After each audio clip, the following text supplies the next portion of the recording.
Everyone's thinking Artemis, wow, we're going to go to the moon. This is amazing. A lot of space exploration and even off-planet mining. These are where the technologies that are developed in the mining and resources industry on Earth are being applied, literally in space.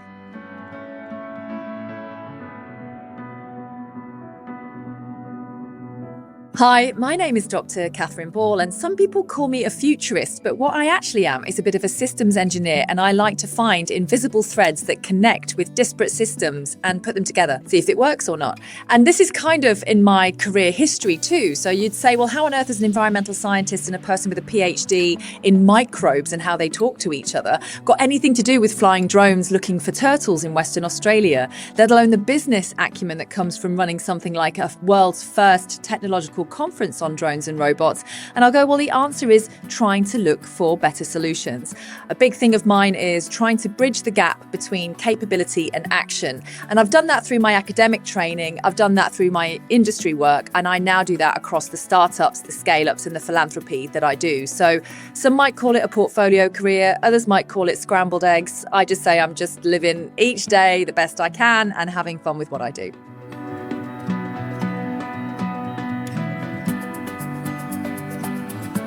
It's interesting for me when I see buzzwords from the business world around things that are so complex in terms of engineering, like the mining and resources industry is, that they seem to separate the idea of you can do things good or you can do things well or you can be innovative or you can make money. And I actually really disagree with that bifurcation. I actually think that you can do things ethically, work with your communities, apply innovation, change how things are done, make the way we work safer, and you can still make money. There's nothing wrong with making money and doing the right thing. And I think it's really interesting when you're dealing with such a very complex and diverse ecosystem of services that is, the cradle to grave mining and resources products. There's so many opportunities for collaboration, for convergence of technologies, and for working with communities and geeking out with all of the new science that's coming out. For me, you can do both. So I don't really sign up to this misnomer that you can either do one or the other.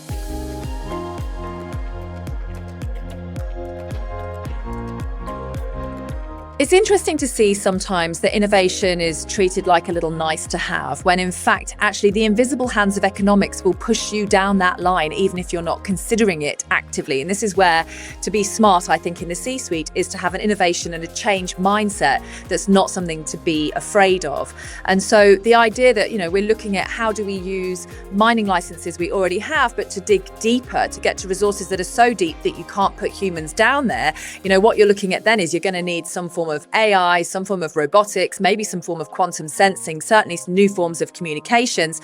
But also on the flip side, you may be looking at things like nanotechnology or plant-based mining. And then if you take all of that in terms of your actual product gathering, also then apply it to mining cleanup. So one of the things we've got in Australia is a lot of areas that need active cleanup. Well, you can apply those technologies to cleanup. And I guess this is where there are lots of different people that have roles to play in financially incentivizing companies to do more than just look after their own backyard. And I think that's something that this industry does really well. They look at solving problems and sharing that knowledge across the industry, which is the whole point of us getting together and talking about this.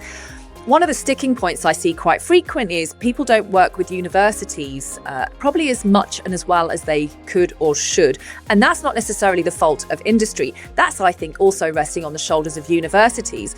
A lot of universities don't know how to operate at the speed of innovation and the speed of the corporate world. They're not led by the same economic hindrances and rules and regulations like an ASX registered company might be. And so how do we start bringing universities to the party as well as asking industry to innovate? I think it's a bridge we've got to build between those two sectors, which would be incredibly powerful if we could get that right.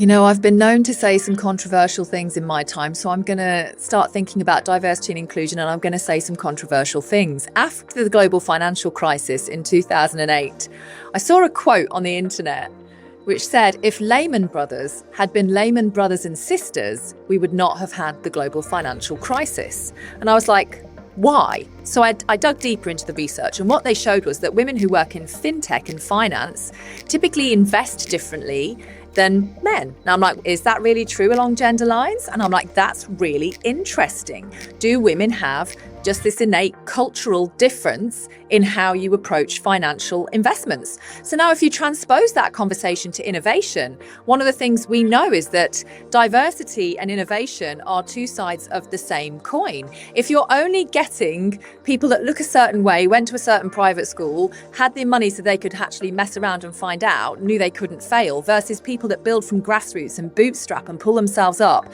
like the people that already have the money and no fear are the ones that tend to get invested in. And we know venture capital invests fewer than 2% of its funds into women's startups, which means there's a huge opportunity for somebody who can take all of the Harvard and all of the McKinsey research that's been happening for decades now that show if you have a gender balance, and not just gender, there's lots of different things you want to look at here, but just gender is a really easy one to solve.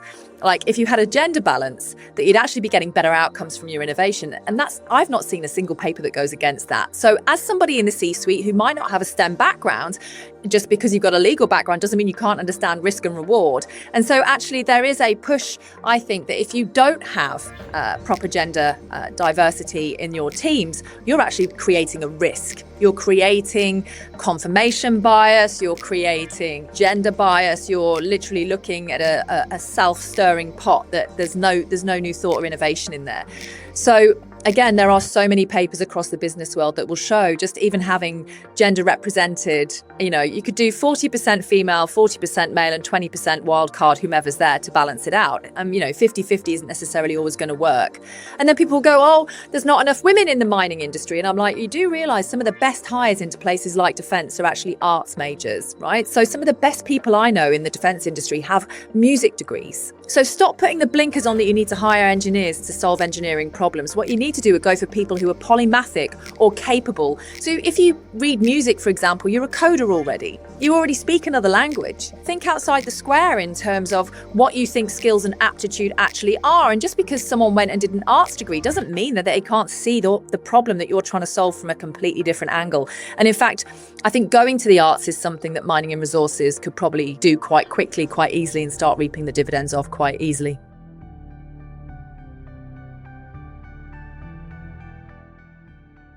We've got a bit of a problem at the moment in that social media is really developing algorithms that make us want to fight each other in the street. Like everything is divisive, everything is black and white, everything is that, and that is that, and that is the end of. Or you can engage in an argument with a stranger, a keyboard warrior, or a bot farm, which isn't even a human, that wants to engage in an argument with you in order to get more clicks and likes. And so it's interesting for me looking from the marketing perspective of the industry out to the common folk, I'd say non-technical folk, about what the mining industry actually can do and does do. And a lot of the times I think people don't really fully recognize exactly all of the good stuff that's coming from the mining and resources industry. And these are conversations that we should be having. For example, everyone wants to electrify. We want to fight climate change. We're not going to do that without copper. Everyone's thinking Artemis, wow, we're going to go to the moon. This is amazing. Well, we're not going to do that without some of the science, technology, Earth observation, and other kinds of autonomous and robotic things that are coming out of our mining and resources industry. And in fact, a lot of space exploration and even off-planet mining, these are where the technologies that are developed in the mining and resources industry on Earth are being applied, literally in space. And so, being able to tap into things like, the rush of the Project Hail Mary movie at the moment, to talk about science and technology off-planet. None of those conversations are going to happen without the mining and resources industry and the engineers and the systems folk that come from the mining and resources industry. Look, Armageddon was a great movie. Don't get Neil deGrasse Tyson or any of the astrophysicists talking about it, but it was a really great one in that, to save the Earth, they sent a bunch of drillers up to go and drill a hole onto an asteroid. I mean, that was the best PR for drilling that you could possibly ever come up with. So, maybe it's time for lab coats in Hollywood. Maybe the mining and resources industry needs to look at how we start telling these stories through more common methods of communication rather than just science communication and tech communication and promotion. And tell the truth, Yes, there are implications from mining, but yes, guess what? We've learned how to clean them up. And because we can clean them up here, we've now developed companies and technologies that can now clean them up over there. in a cost perspective that country might have never been able to afford, for example. So I just see there's so much opportunity for telling the good stories, the good news stories that I don't see yet fully getting through to the water cooler speak or the cup of tea speak that happens across Australia and the world.